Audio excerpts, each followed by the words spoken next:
What's going on, it's the RapNerd, and for all the battle rap fans out there, they know that Murda Mook just battled Hitman Holla over the weekend on the POV, and I was really interested to see it, so it was amazing to me to wake up this morning and see that the TakeOver Battle League actually dropped the battle today. So I had to check it out. And I just wanted to give my thoughts on it. It's not going to be like an in-depth breakdown or me watching the battle again, because that battle's like an hour, but I just wanted to give my thoughts about the whole thing, because I really enjoyed this battle, and I've been a battle rap fan since the days of Smack DVD, since they had them joints on DVD, like I said. But of course I stumbled across them via YouTube where you would just see the battles, and I was obsessed with that stuff. Even got into it myself, and this is something I kind of want to do more often, is to express my battle rap side and how much I love it, and do my reactions to battles in this format. And again, just my overall thoughts, who I thought won and why, and even if some bars that I remember really hit. But first of all, who do I think won? I think Mook definitely won this 3-0. And I know people have said it's a gentleman 3-0, where it's kind of like Hitman didn't get killed, but honestly, I ain't gonna lie, I feel like Hitman got washed in this battle. And there's a reason why. I honestly think Hitman beat himself, and Mook was just at an A1 level here, and he showed the level that he can take it to. So Hitman is known for performance, and people love to say like he has no bars, he's just all performance, which I feel like is a bit of a stretch. I don't know if people are just being funny or just going with the verbiage, because if you're in battle rap, you gotta have bars. But I just think that there's different types of rapping. Of course, you know, Hitman is definitely more of a basic rapper, but he has bars, he has quotables that you can pull, you know, here and there. I mean, when I first heard the dude in his early battles against like Arsenal, one of my favorite lines that he says, he's like, "I'm all about the static game, it's an automatic thing, grab the flame, slide up on them like baggage claim." Like, that's basic, but through the projection and the performance of that, you know, it amps the bars up. And when people say performance, I'm just like, performance is just what you do as an MC. When you battling, things that you do, your hand motions, sometimes it's just natural. Most of the time it used to be natural. Now, the part of battle rap we're in at this current point is people be practicing moves and these type of things, because that's where we are in the advancement of the sport. But this battle right here, in my opinion, puts that statement and argument on Front Street. I feel like because Hitman was hearing that so much, I feel like people were saying he's all performance and he can't go bar for bar with Mook. I feel like he decided to tone his performance down. And I think that that's really the biggest thing that made this battle a 3-0 across the board, because he let people get into his head, and he chose to just opt out of the performance that he usually has. And don't get me wrong, he still has a natural performance. Again, when you rapping, you have a certain aura about what you're saying because you mean it. But his performance is definitely not what it usually is. It was nowhere near electrifying. Like, I'm thinking about the Geechee battle he had and the way he performed there. Like, there's a line that I love that he says when he was like, I'm tired of the telling, put the 9 to his melon, extend those to his head, but not the kind that he's selling. Like, that was hard because of the performance, and I didn't see anything on that type of level here. He just tried to out-rap Mook, and the thing about Mook is you're not gonna out-rap him. One of the things that makes Mook what he is he is a dangerous tactician when it comes to the angles he takes and his conviction of storytelling, pretty much lyricism, you know, on a balanced level, from being complex as, like I said, storytelling, to taking different personas, turning to the crowd, talking to people, going in different pockets, saying these little things, as well as doing double entendres and all this stuff. And I'm like, you're not gonna beat Mook at that. Oh, and the last thing, again, when I say out rap, it's the length that Mook can go and is willing to go to without slipping, without any errors. It's just, you're not gonna out rap him. You just aren't. The only way you're gonna be able to beat him is, or even put up a fight, is if you go at him using your own style that he can't replicate. And again, to me, that's where Hitman lost. His performance was not electrifying at all. That first round was the clearest one, because I kept hearing and reading that Hitman got 30'd, and I'm like, he got 30'd? I don't think that he would get 3-0'd. You know, Mook is definitely a legend, for sure.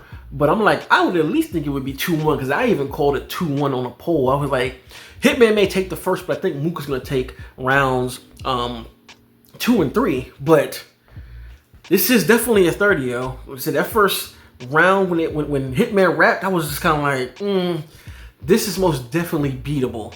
So I don't know if Mook is going to go light on him on this one, but he fucking didn't. Good Lord. Now, the first 2 rounds I'm kind of mixed up as to where things, fall. The third round for sure, I remember that, and I'll get to that. But I just think that each round, Mook did better. I think Mook killed him in that first round, straight up killed. And I think second, Mook edged it. I think that was the most even round, but still, he edged it. I think Hitman has to stop trying to do this thing of proving like why he's him in the way of like stats and money and all that. I think that definitely kills any momentum he had. You can't sit here and rap about how much money you got, your accolades with YouTube, what you did on Wild 'N Out, how much you get paid, diamonds this, diamond that. That's not gonna work in a battle rap setting. And he should know that because he comes from it. I don't know why he chooses to do that. Well, I get why he does it because it works. It works because he's used it on everybody he's battled in recent years, and it definitely works. But you have to know when and when not to do it, and you cannot do that with somebody of Mook's stature. Yeah, you may have more money, maybe more popular, but when you come to the grounds of battle rap, Mook is definitely still higher than you, regardless of how many views you got. So I think him playing into that is another reason that killed his second round, because that's what the whole round was about. When then you have Mook just saying all type of metaphors. I think in the first round, there we go. When Mook said, what did he say? 3 L's. You live and learn later. What? The way that the way that I dodge L's because I'm an elevator, like elevator going up and then elevator, like that's a double entendre, like that's fucking fire. That bar was dope. I think maybe in the second round was when he made the whole analogy about Smack DVD, where he was like saying you needed to Hitman and I babied you, but you had to run the smack to get a holla. Like, that's crazy. Ill bar. And there were just a lot of things on full display with those first 2 rounds, and he already won those 2 rounds. But I can't lie, when I heard Hitman's third round bringing up paperwork and saying beat his girl and he was an assaulter and all those other things, I was like, this is kind of crazy. I don't really know how Mook was gonna come back from that round. I literally was thinking like, yeah, I think Hitman got this round, and people saying that this is a 30. No. But Mook came back again and somehow brought that whole verse down in his third. I mean, that sector when he started talking about mothers and saying like, you a sucker for telling Verb about his mother, knowing what she went through, and then you went through that with your mom going through cancer and chemo, and then proceeded to tell him like, yo, you still have your mother, you can hug her, you can call her, you can text her, you can hear her voice, blah blah blah blah blah, saying all these things like you need to move different because your mother's still here. A lot of us don't have that, and for me personally, my mom passing, what it did to me, so you need to hold her at a different level and stop being disrespectful. And then he was saying something like something I always got my mom because they put her shirt up and say because I hold her in my heart. Like, that whole thing killed that. And then for him to flip that idea and tell him, you are exactly what your mother was going through. You were cancer to everyone. And started naming a whole bunch of shit. And then the final nail in the coffin for me when he was saying like just naming everybody Hitman had a problem with, like I'm the truth, I'm the truth, and I'm gonna talk. You gonna be mad at me?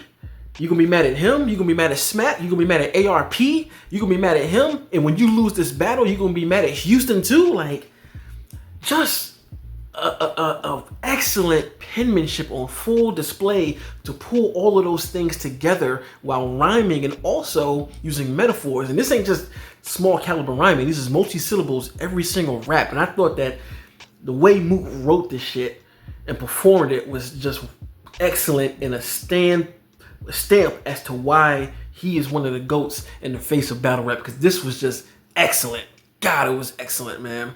So all in all, Mook gave me more to think about. He gave me more to digest. He gave me more in the showmanship, which is all of the things that you need to be doing. And Hitman beat himself, but also got beat to make it worse. And that's why I don't think it's a gentleman's 30. I think it's a 3-0 clean all 3 rounds, because Hitman just did not have enough strong enough bars for me. And I'm a huge Hitman fan. Like, he's one of my favorites. And contrary to most, I think Hitman can rap really well. And there are a lot of lines that I remember him saying and be like, yo, he throws heavy punches. So for me, he lost. Like, he lost, and I feel like he even knows that he lost just from his body language on stage. Like, he knows that shit, man. So Mook was just the better man that night, and damn, bar after bar after bar, and I'm excited. And I'm also very excited for that Twerk versus Loaded Lux battle. Good God.